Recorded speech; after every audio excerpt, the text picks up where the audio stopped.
Good afternoon, everybody. My name is Ellisa Cooper, and once again, we are cooking in quarantine. And I'm trying to see where I am. I seem to be a little bit high today. The camera, of course, I mean.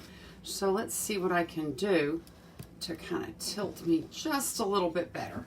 Here we go. How is that? That seems better. A lot better. And one tiny little adjustment, and I think life is better now. So let's see, and let's start all over again. Hello, my name is Ellisa Cooper. I am cooking in quarantine. So I've been sort of talking about this for, golly gee, the better part of a week. We're gonna make today, I'm gonna make salad frisée, one of my very favorite things. So to start out, I put about 3 tablespoons of olive oil here in my pan, and now I'm a little bit too high, so let me come just a tiny bit up and see if that's any better. Okay, one of these days I'm going to get everything marked out and perfect, and it'll be great. So once again, hi, my name is Ellisa Cooper. We're cooking in quarantine, and I'm making salad frisée. So the first thing we're going to do is we're going to start with shaggily tearing pieces of bread. You do not want them in pretty little cubes. I think that the trick to this literally is you want them to kind of be ugly. Now, normally I would use a baguette with this, but one of the things I've learned in quarantine is that I rarely get through a baguette in a day. Thank goodness. Otherwise, I might not get here inside through the door into my kitchen. So that seems like a nice amount. I do have another roll over here, which I can use for something different some other time.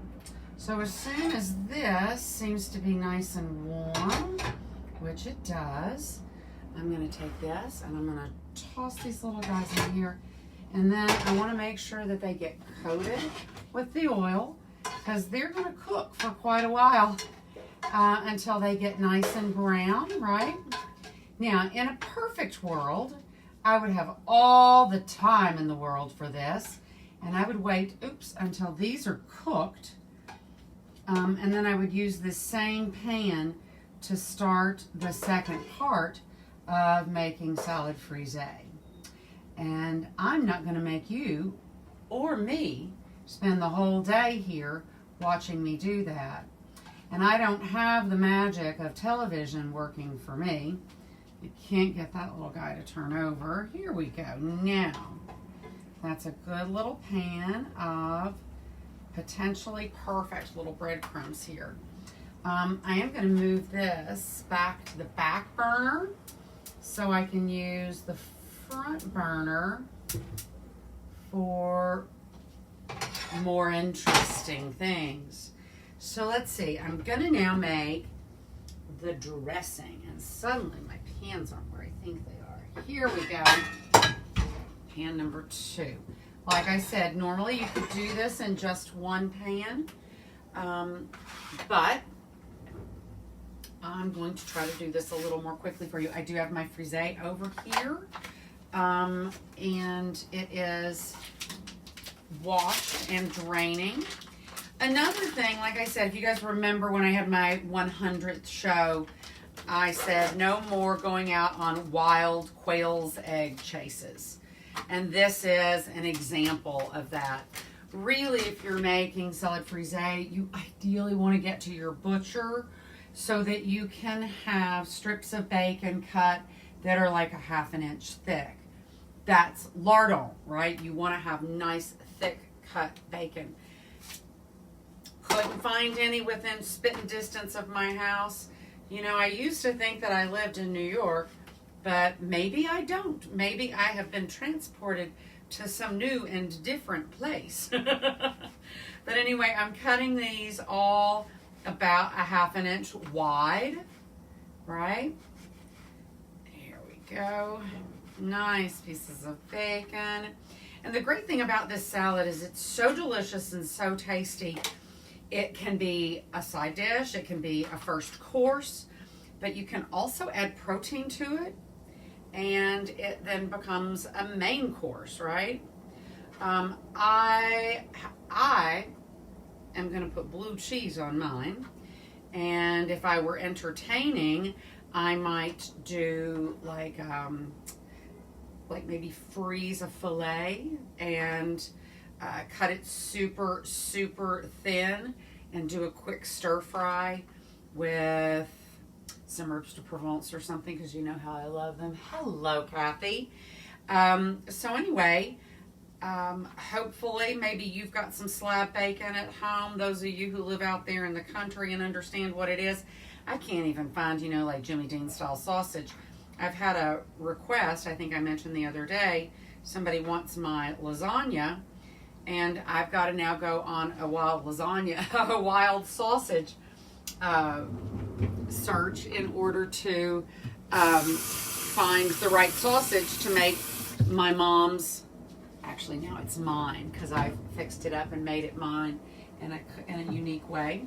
So anyway, this pan should be nice and warm over here and ready for me to scoop all these. See what I've done? I've just got little 1/2-inch pieces of bacon. I wish it was 1/2 inch thick and 1/2 inch wide, but couldn't find the right exact bacon, but the bacon is still a big part of this. The next thing, I've got a nice fat shallot here. So let's give this a cut.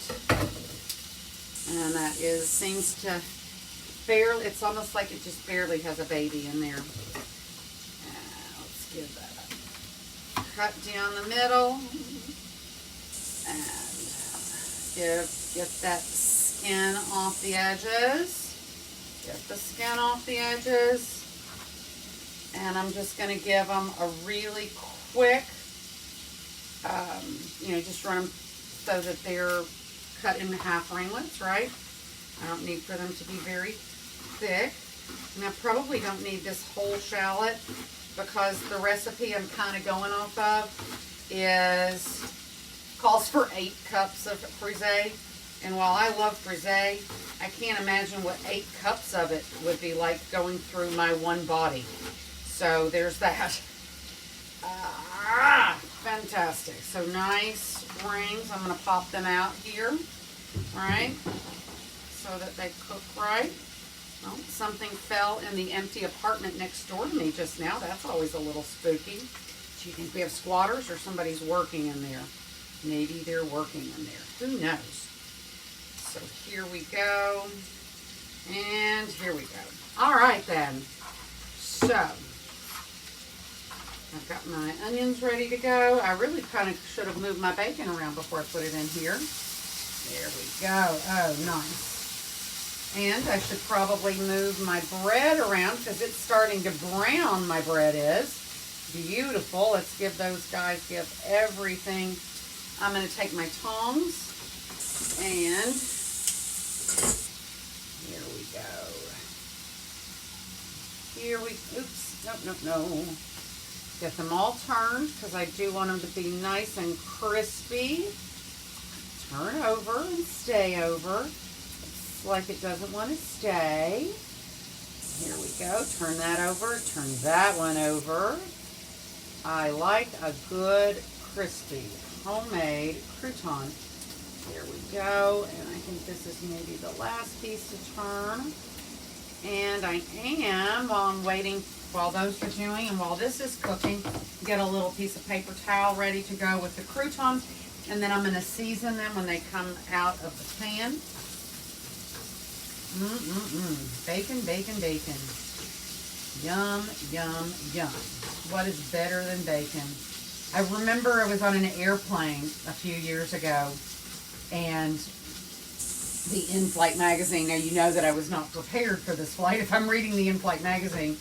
So I'm reading it, and it's talking about veganism and vegetarianism and such, and that the thing that almost universally makes people go from being vegetarian for a long period of time to coming back to eating meat is that, oops, they accidentally got something with bacon in it, and all the pleasure centers in their brains light up, and they realize what they've been missing. Now, that said, part of what we're trying to do here in quarantine is learn to just be a little bit better person, right? And a big part of that is thinking about the fact that we cannot sustain a world with 10 billion large carnivores. So what are we going to do to fix that? We're all going to try to eat a little less meat. We're all going to try to buy our meat locally whenever possible. We're going to try to, I've switched whenever possible to grass milk or grass-fed animals anytime I can, just because it's so much less of a burden on the environment. So that's something that I've tried to do. And I hope you guys are all looking for things that you can do to address these issues, right? That is, if you don't realize that that's going to be the focus of the next administration, or at least one of them, then you need to read your newspaper a little bit more often.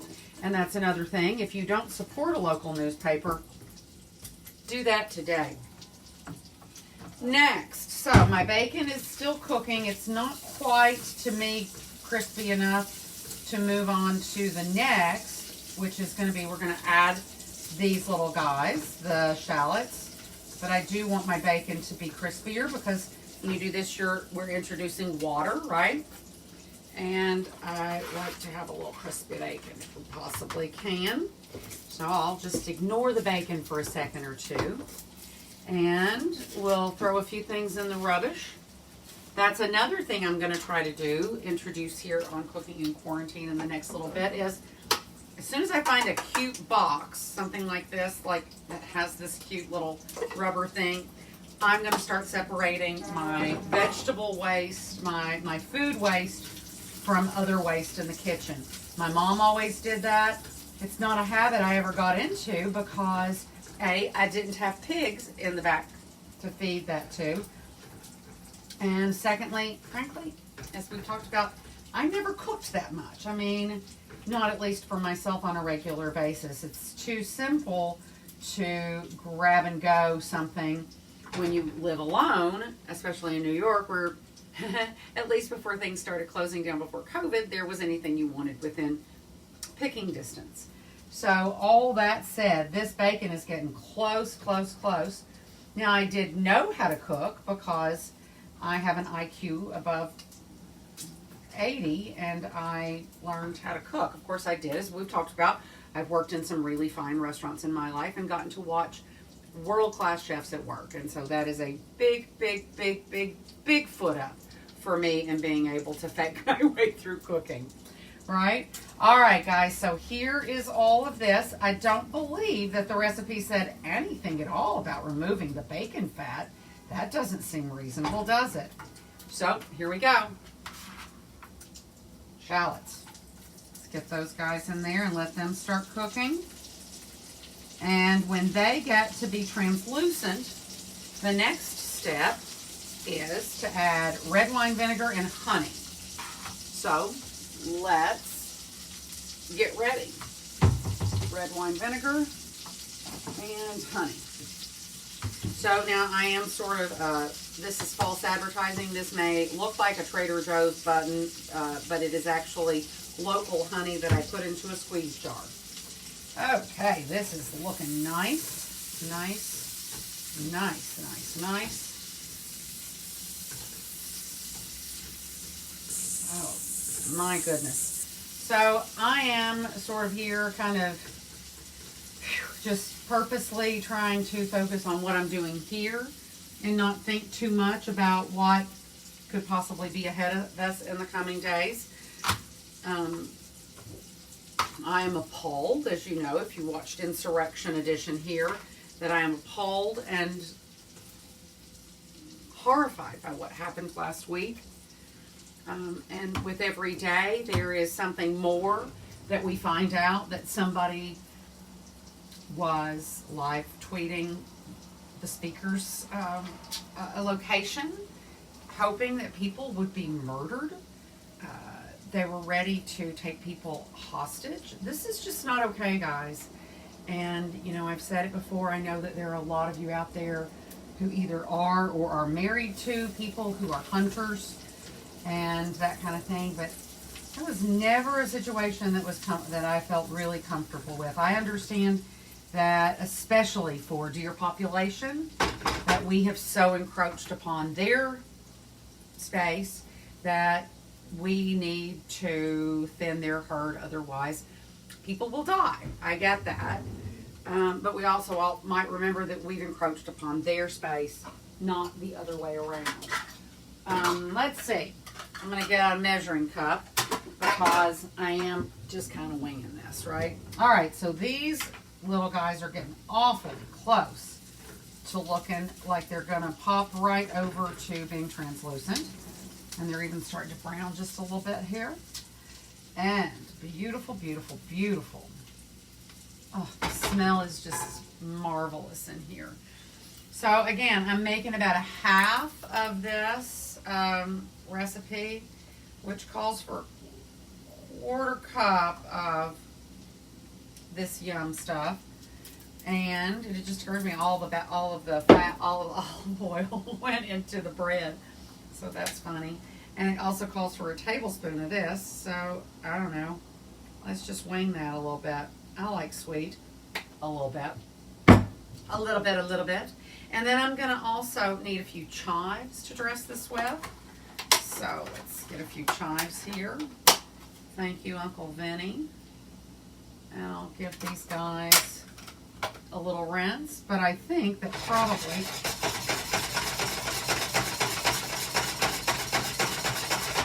the smart thing to do is get my eye on the prize and get ready to finish this off.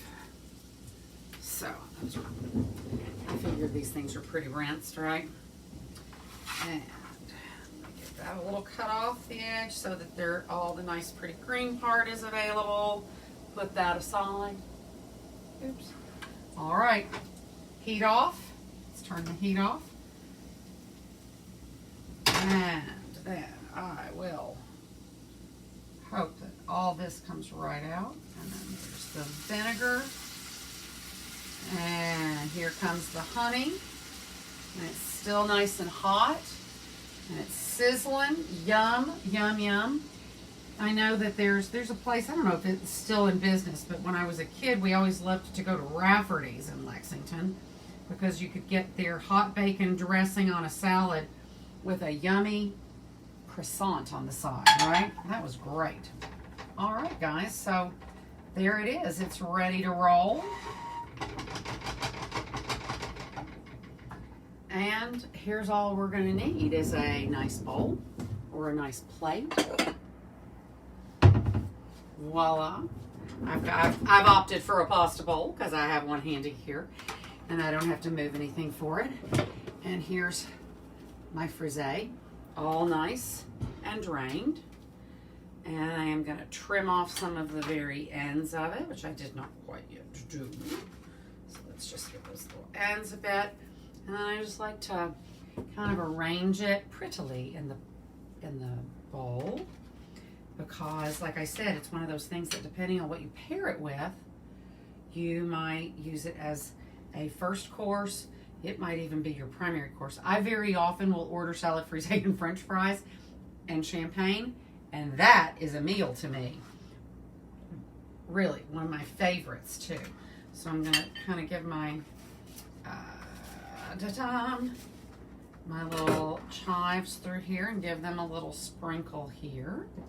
Tum-tum. This is very unusual that I actually complete the meal in front of you, isn't it? So then what am I going to do next? Next, I need some kind of a spoon. Ah, a slotted spoon right here in front of me. Very nice.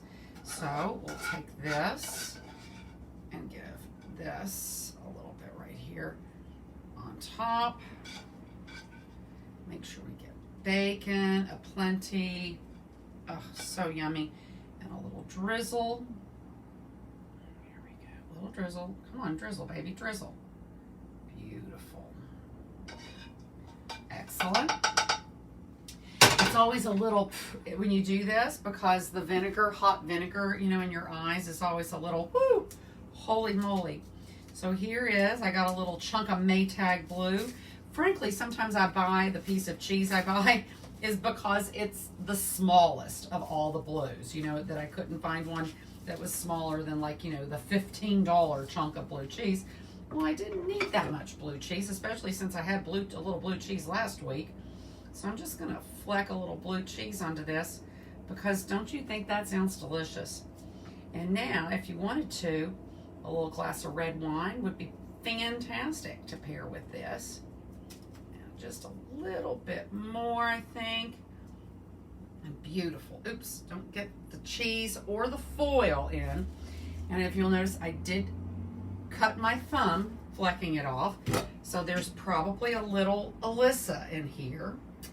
And I don't think I may have salted or peppered quite enough. So just a little bit here.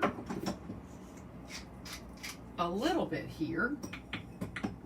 And last but not least, a nice big handful of these beautiful, beautiful croutons. Now, that was literally from start to finish. How long did that take? Let's see.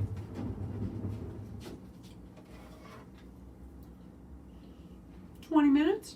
Not too bad, right? Oh, that little bit of garlic powder that I put onto my croutons makes them extra delicious. Hello, Casey. So, guys, as always,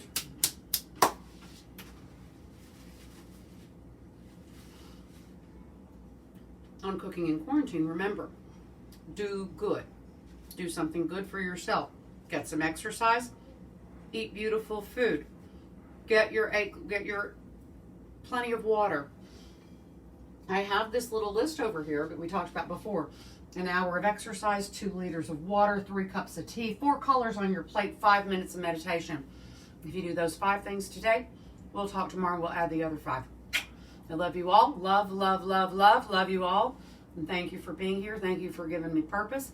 I have a beautiful lunch here to eat. So I'll see you guys tomorrow. Ciao, ciao.